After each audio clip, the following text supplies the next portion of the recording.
berbicara tentang asam, asam dapat didefinisikan sebagai molekul atau ion yang dapat memberikan proton berupa ion hidrogen H+.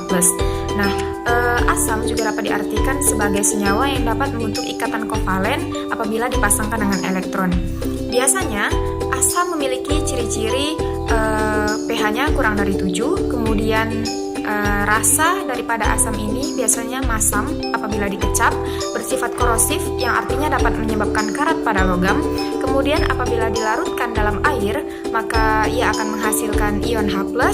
Selanjutnya, apabila diuji dengan kertas lakmus, maka kertas lakmus akan mengalami perubahan warna, yang mana kertas lakmus biru itu akan mengalami perubahan warna menjadi merah, dan kertas lakmus merah itu akan tetap berwarna merah.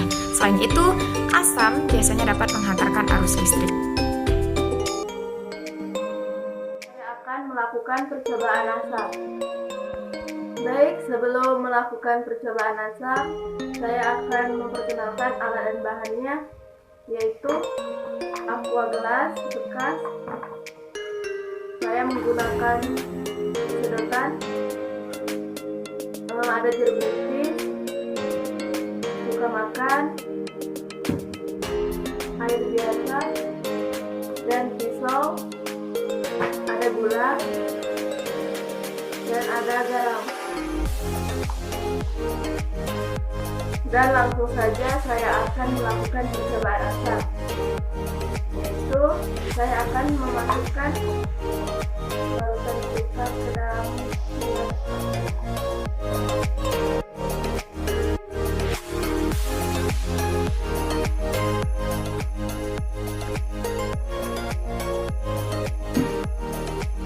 Dan saya akan memasukkan jeruk nipis yang sudah saya iris.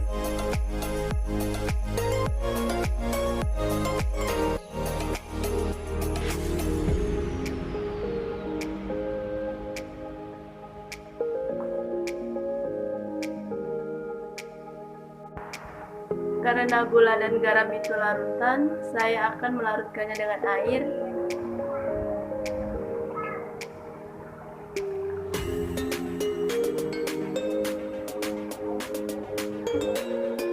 Ini garam,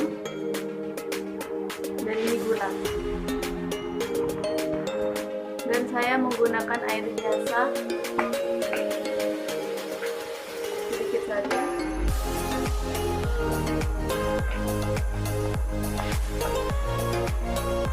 Dan ada kunyit sebagai indikatornya, saya akan melakukannya juga.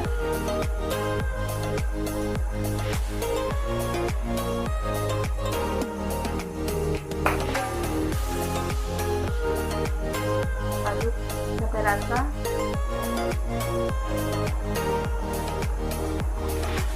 Dan saya menggunakan sedotan, itu dibedakan supaya larutannya tidak berubah.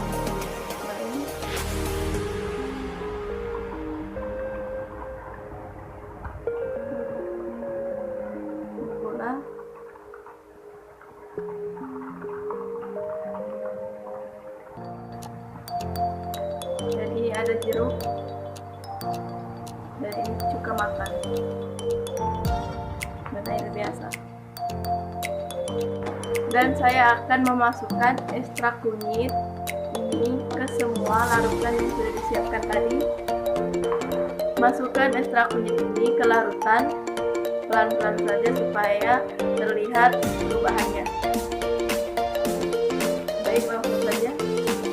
Saya menggunakan sedotan supaya seperti ini. Ini ada garam, dan ini cuka makan,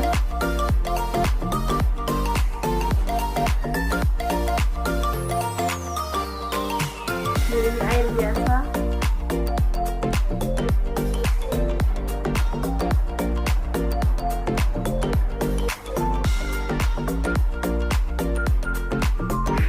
Dan ini ada jeruk nipis.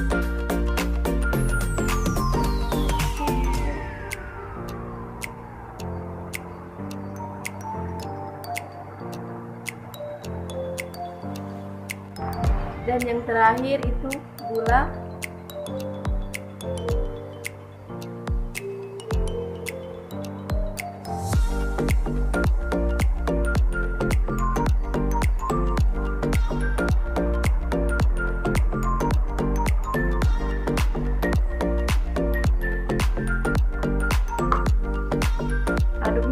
pertama saya menggunakan pipet yang berbeda.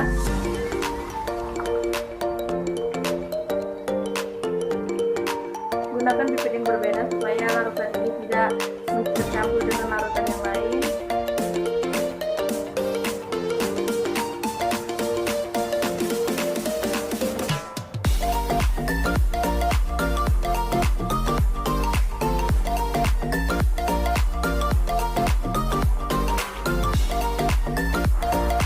Dapat dilihat warnanya, ini terlihat jelas warnanya ada yang berbeda.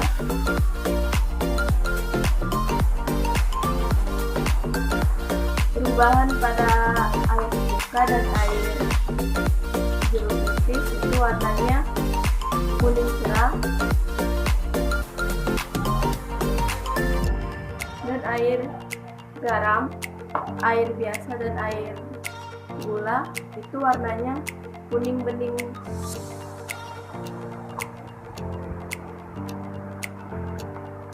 Warna kuning bening, air biasa dan air garam itu warnanya kuning bening,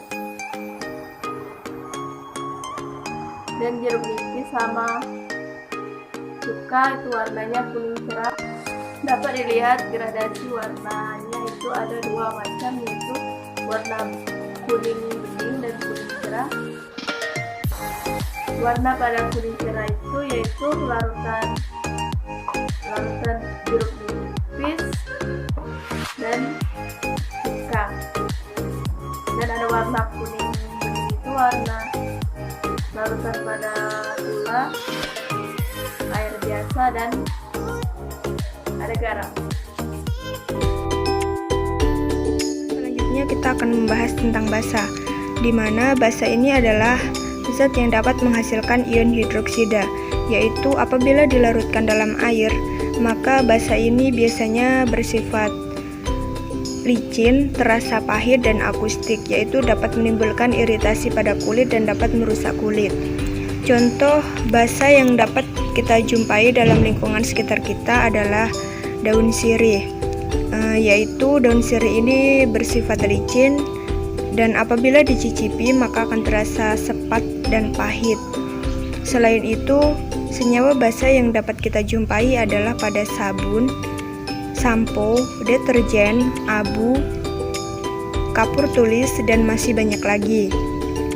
Di dalam laboratorium kimia, senyawa basa yang sering kita lihat adalah natrium hidroksida dan kalium hidroksida. Basa ini bersifat kebalikan dari asam, yaitu basa ini dapat mengubah lakmus berwarna merah menjadi biru. Apabila kita melarutkan senyawa asam dan basa dengan jumlah yang sama, maka akan terjadi larutan yang netral.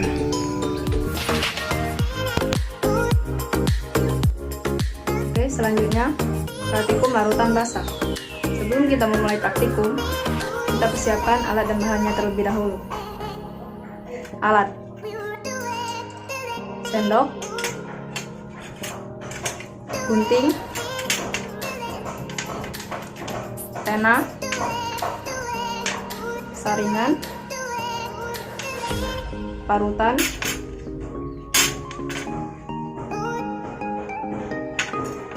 pisau, selasi ban. Dan bahannya ada soda kue, kunyit dan bunga telang sebagai indikator alaminya, air mineral, air panas, beberapa gelas aqua, sampo, dan yang terakhir deterjen.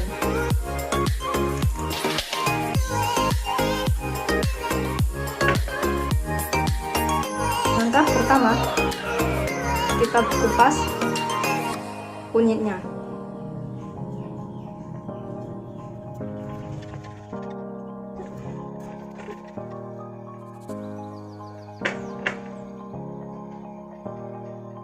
Setelah selesai dikupas, Selanjutnya kita parut kunyitnya.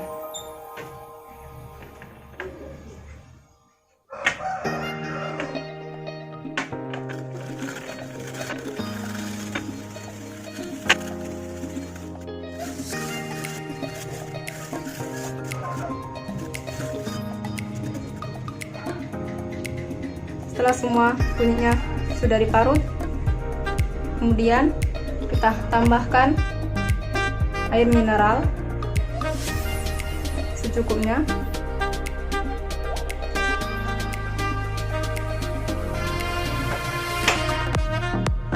Kemudian kita aduk.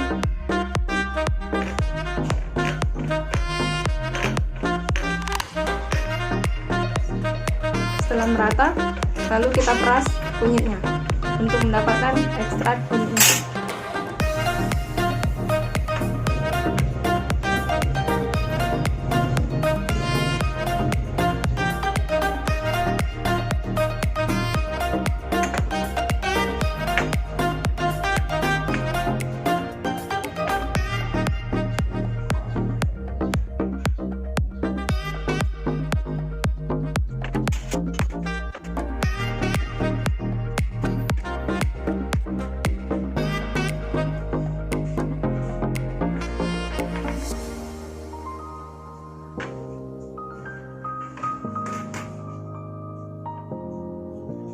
Dan kita sudah mendapatkan ekstrak kunyitnya.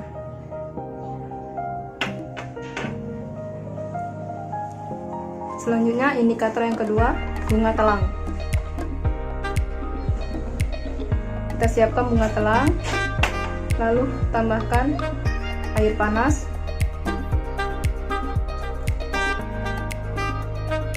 secukupnya. Kita tunggu sampai airnya berubah warna.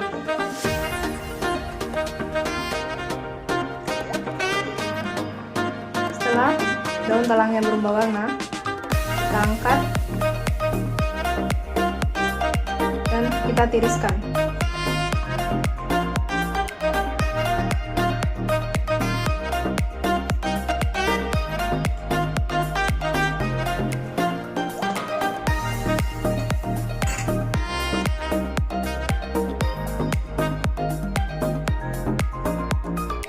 Setelah dua indikator kita sudah dapatkan ekstraknya, kemudian kita membuat larutan deterjen, sampo, dan soda kue. Pertama kita buat larutan deterjen terlebih dahulu.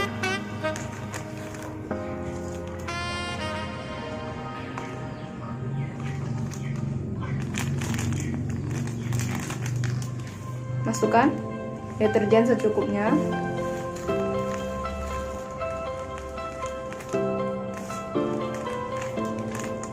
Lalu kemudian tambahkan air secukupnya.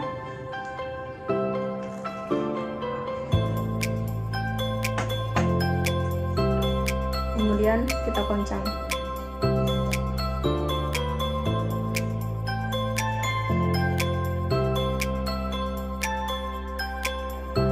Selanjutnya kita buat larutan soda kue.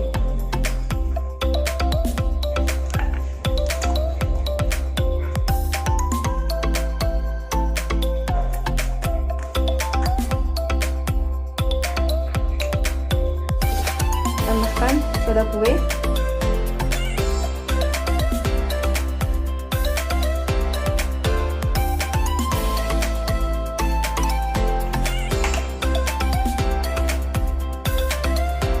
Lalu campurkan dengan air.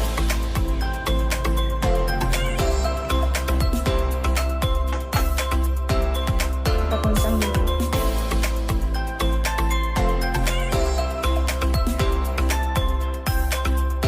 Selanjutnya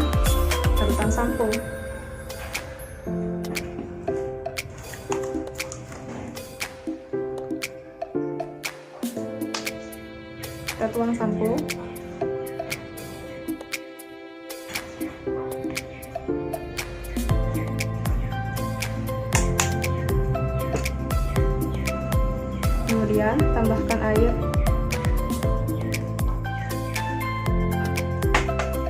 Lalu kita kocok juga.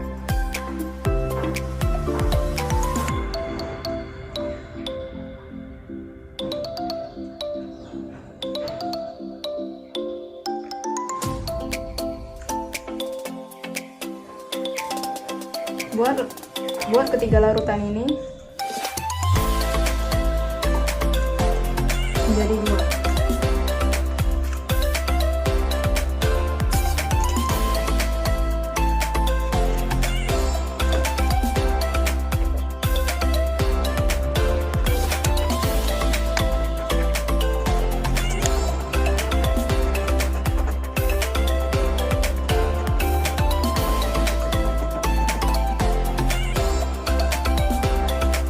Setelah larutan semuanya sudah siap, kita campurkan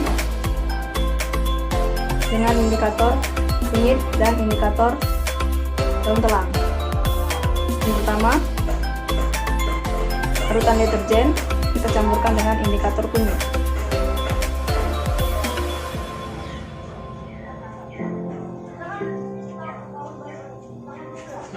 Dan dia berubah warna. Selanjutnya, soda kue kita campurkan dengan indikator kunyit.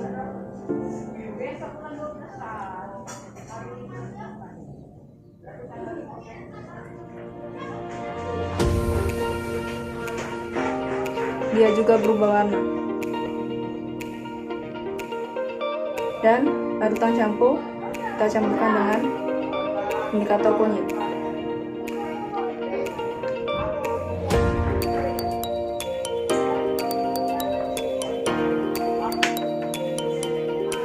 Setelah itu kita goncang.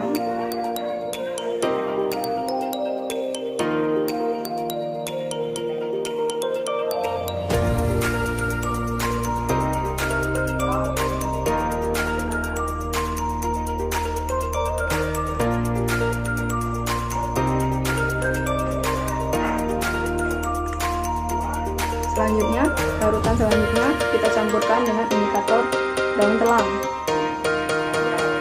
Pertama, larutan deterjen kita campurkan dengan indikator daun telang.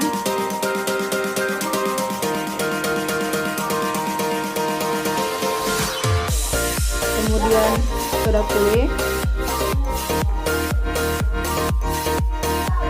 dan sampo.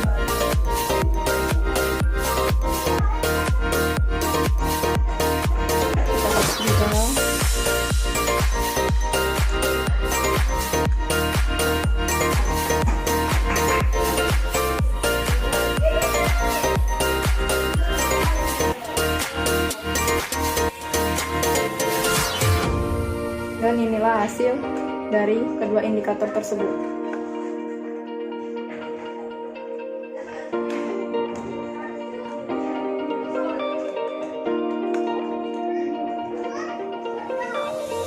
Yang di sini, yang sebelah kanan saya, indikatornya adalah daun telang, dan sebelah kiri saya indikatornya untuk kunyit. Perubahan warna yang terjadi pada larutan-larutan deterjen, sampo, dan soda kue ini membuktikan bahwa larutan-larutan tersebut bersifat basah. Kesimpulan dari praktikum asam basa kali ini bisa kita lihat dari perubahan warna pada indikator. Seperti yang kita lihat pada indikator kunyit, jika zat bersifat asam apabila ditetesi oleh kunyit akan berubah warna menjadi kuning. Sedangkan jika bersifat basah akan berubah menjadi kecoklatan.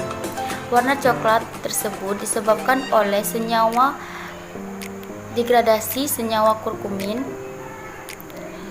apabila berada pada kondisi basah.